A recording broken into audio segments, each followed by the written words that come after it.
Yang saya hormati Pak Wakiran, Kepala Pusat Penilaian Kompetensi ASN BKN, yang siang ini saya terima kasih banyak secara langsung saya bisa bertemu dengan Bapak, walaupun melalui WA Bapak bisa menyiapkan waktu untuk saya dapat berdiskusi dengan Bapak.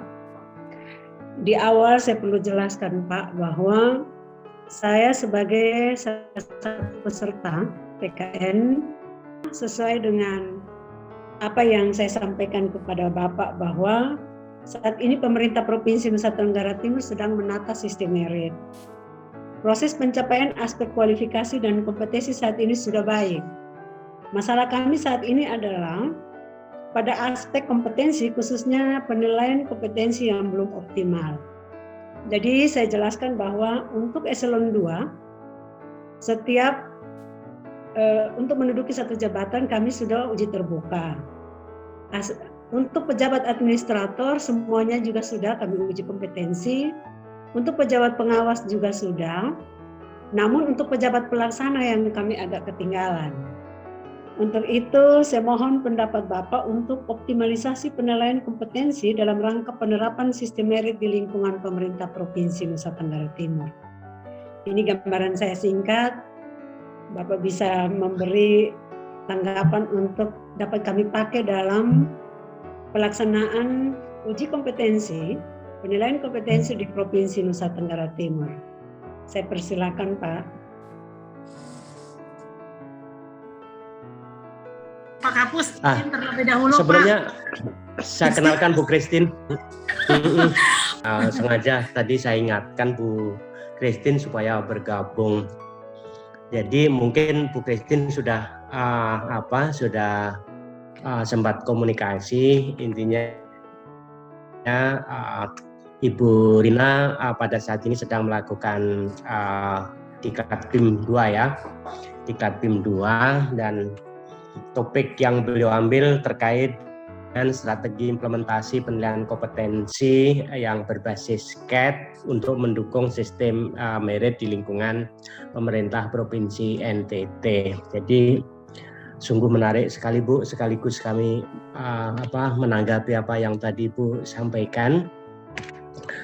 Saya apresiasi dengan topik yang Ibu angkat, dan sebenarnya bukan semata-mata topik untuk diangkat dan menarik untuk didiskusikan, tetapi saya yakin ini nanti bisa diimplementasikan. Itu apresiasi kami. Kemudian seperti tadi Ibu sampaikan bahwa kendalanya di dalam pelaksanaan merit system ini belum sepenuhnya bisa dilakukan, terutama karena belum ada pemetaan penilaian kompetensi, terutama di jabatan-jabatan pelaksana.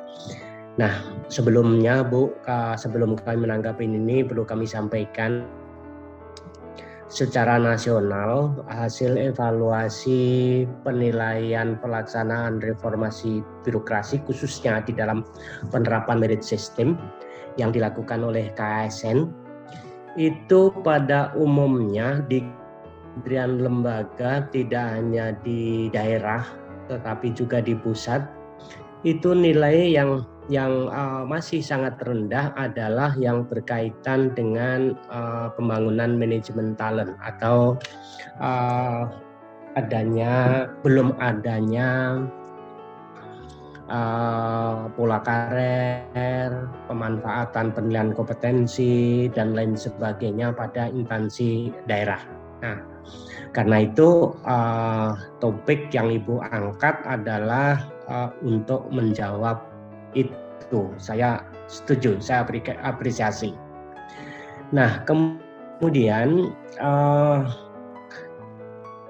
karena fokus Ibu di sini adalah untuk jabatan pelaksana, ini juga merupakan hal yang sangat strategis karena menurut saya selama ini kita memang fokus pada jabatan-jabatan strategis saja, yaitu jabatan pimpinan tinggi Pratama dan administrator, memang kita saatnya sudah harus bergeser bagaimana kita memikirkan untuk penilaian kompetensi ini bagi jabatan administrator ke bawah, atau yang di dalamnya adalah ada jabatan pelaksana.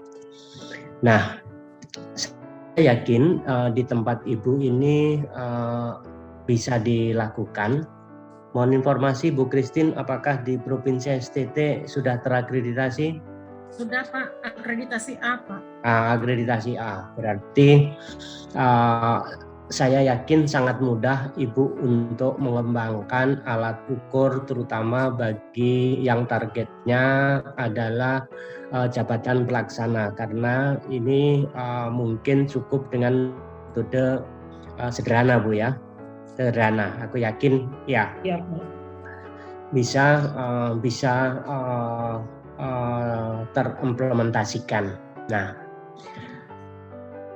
sekaligus saran saya Ibu dalam Ibu mengembangkan alat ukur yang targetnya untuk jabatan ini, seyogianya memang betul sudah harus berbasis teknologi, dan seyogianya sudah harus dipikirkan data kompetensi ini terintegrasi dengan SI-ASN. Nah, itu yang paling penting, karena apa? Bukan sekedar di tempat Ibu saja yang bisa mengetahui ini, tetapi juga bagi kami dan juga para pengambil kebijakan di instansi yang memiliki kewenangan. Karena misi kami Bu ke depan, seluruh data kompetensi itu wajib terintegrasi dengan sistem informasi ASN sebagaimana dimandatkan di dalam pasal 127 di Undang-Undang ASN, yang pengelolanya adalah Badan Kepegawaian Negara. Sehingga siapa saja yang memiliki kewenangan untuk mengakses ini bisa memanfaatkannya. Ini ke depan, jadi bukan semata-mata berbasis IT atau menjadi virtual assessment, tetapi virtual assessment ini harapan kami bisa terintegrasi dengan IASN. Itu kira-kira. Kemudian bagaimana langkah-langkahnya? Saya yakin mungkin di tim Ibu, tim dari Provinsi NTT yang mengembangkan itu nanti bisa berkoordinasi dengan kami, baik Penkom maupun di Kedeputian Sistem Informasi ASN. Bahkan mimpi kami Bu, kami nanti akan mengembangkan alat ukur yang bisa berbagi pakai, terutama alat ukur yang untuk metode sederhana dulu ya, yang bisa berbagi pakai. Nah, ini juga memudahkan bagi kementerian lembaga yang telah memiliki lembaga penilaian kompetensi terakreditasi untuk bisa membantu di dalam melakukan penilaian kompetensi di instansi masing-masing. Bahkan Bu, harapan kami untuk ke depan, baik jangka menengah maupun jangka panjang, lembaga penilaian kompetensi yang sudah terakreditasi ini tidak semata-mata hanya diperuntukkan menilai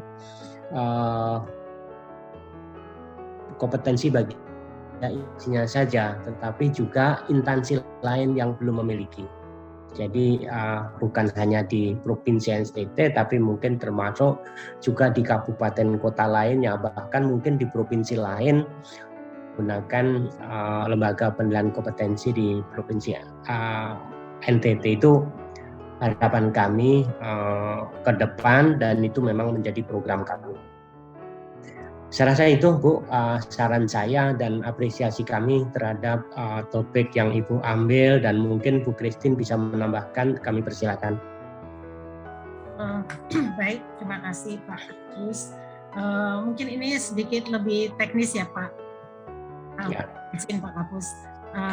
Jadi ketika membaca judul PKN ini dan kaitannya dengan nanti implementasi penerapan atau pelaksanaan asesmen berbasis CAT ini, karena di sini cukup luas Pak, artinya pelaksanaan tidak hanya untuk jabatan tertentu, tapi sesuai dengan akreditasi yang didapat itu sampai dengan JPT, maka menurut kami ini perlu dipertimbangkan terkait dengan metode yang akan digunakan Pak. Karena sesuai dengan Undang-Undang ASN, kalau JPT kan pasti menggunakan assessment center. Nah, ketika kita akan menggunakan atau berbasis pada CAT, dan ini merupakan cikal bakal untuk virtual assessment, maka simulasi-simulasi tadi ini tetap perlu diperhatikan penggunaannya atau pelaksanaannya. Misalnya untuk JPT tadi ini menghendaki 2 simulasi, kemudian ada psikotes dan ada wawancara. Nah, kalau semua simulasi ini atau alat ukur termasuk psikotes dan wawancaranya ini akan semua berbasis CAT, maka ini memang perlu dipersiapkan dari sekarang. Misalnya bagaimana wawancara ini akan dicoba untuk dilakukan tidak lagi wawancara tatap muka, misalnya seperti itu. Nah, karena kalau tadi semuanya berbasis CAT berarti termasuk proses wawancara di dalamnya. Kalau seperti simulasi psikotes ini mungkin mudah kita untuk mengalih mediakan menjadi berbasis CAT. Tetapi ketika wawancara ini yang harus diperhatikan. Nah, mungkin sebagai informasi Ibu Ina bahwa Puspenkom kami ini merencanakan di tahun 2022 akan membangun sebuah alat ukur, yaitu mencoba membuat interview questionnaires, yaitu wawancara yang menggunakan kuesioner, tetapi nanti kemungkinan juga tetap ada tatap muka bila perlu kalau informasi itu kurang, dengan melakukan konfirmasi oleh asesor yang tidak banyak. Seperti itu. Jadi mungkin tidak perlu seperti sekarang wawancara itu harus 1 jam dan seterusnya. Nah, dan intinya bahwa semua kompetensi itu harus bisa tergali. Kemudian berikutnya yaitu mengenai perangkat-perangkat. Nah, ini yang harus kita siapkan. Bagaimana perangkat yang kita gunakan ini bisa memenuhi persyaratan sehingga kita bisa yakin betul-betul bahwa soal itu dijawab benar-benar oleh asesi itu sendiri, tidak dibantu oleh orang lain, sehingga perangkat ini perlu kita persiapkan. Mungkin dari saya itu saja Pak yang terkait dengan implementasi ketika kita akan melaksanakan penilaian kompetensi yang berbasis CAT Pak. Oke, demikian Ibu. Terima kasih Pak Kapus, Ibu Christine. Hari ini saya mendapat pengalaman baru bahwa kami sudah akreditasi A, Pak. Saya terima kasih untuk BKN. Memang persiapan kami waktu itu, ya akhirnya dinilai kami A dan kami sangat senang. Untuk itu dalam PKN ini saya juga sudah sampaikan bahwa Assessment Center Provinsi NTT berakreditasi A. Bahwa ternyata BKN buat begini dan kita BKD Provinsi NTT bisa melihat dan melakukan itu sesuai dengan apa yang kami punya di sini. Informasi untuk Pak Kapus dan Ibu Christine, kami sudah coba ini di BKD sendiri tahun kemarin, walaupun dengan metode yang sederhana. Dan saya sampaikan ke Pak Kapus bahwa kami sudah mulai dengan satu fungsional yaitu Widya Iswara. Dan memang setelah saya pelajari peraturan PAN-RB dan peraturan BKN nomor 7 2013. Bagi saya pribadi dan teman-teman asesor di sini, untuk pelaksana kita lebih cocok ke peraturan BKN 7 nomor 7 tahun 2013. Dan itu kami sudah mulai di beberapa biro, Pak. Dan semoga apa yang saya dapat dukungan dari Pak sama Ibu Christine hari ini menambah wawasan saya dan teman-teman saya di BKD Provinsi NTT untuk seperti yang Pak Wakiran bilang bahwa, Pak Kapus bilang bahwa kita bisa integrasi dengan si ASN. Memang masih panjang Pak perjuangan kami ke situ. Teman-teman sedang membuat aplikasi yang sederhana untuk semua database uji kompetensi dimaksud. Saya punya salah satu teman, mungkin Ibu Christine kenal, namanya Pak Goris, selaku Kasubag kompetensi. Dia sedang mengikuti PKP dan rencana aksinya mengambil aplikasi ini. Semoga sistemnya sama dengan ASN. Di sini teman-teman biasanya pakai PHP, Pak Ibu Christine. Jadi kalau memang sama, tinggal kita nanti link dengan si ASN. Terima kasih banyak Pak Kapus atas dukungannya dan waktunya hari ini sehingga bisa ketemu saya, dan ini mohon maaf saya record supaya menjadi bukti bahwa saya sudah bertemu dengan Pak Kapus dan Ibu Christine. Dari saya terima kasih banyak Pak atas pertemuan hari ini. Sekian dan terima kasih. Selamat siang. Oke. Ya, baik. Mungkin ada closing statement dari Pak Kapus. Ya, sekali lagi saya berterima kasih dan apresiasi atas usaha BKD Provinsi NTT yang ingin mewujudkan sistem. Dan saya berharap ini juga menjadi contoh bagi daerah-daerah lain, terutama kabupaten kota di wilayah NTT. Demikian, terima kasih. Terima kasih Pak, terima kasih Bu Christine, selamat siang. Terima kasih Bu Ina, selamat siang, salam untuk teman-teman.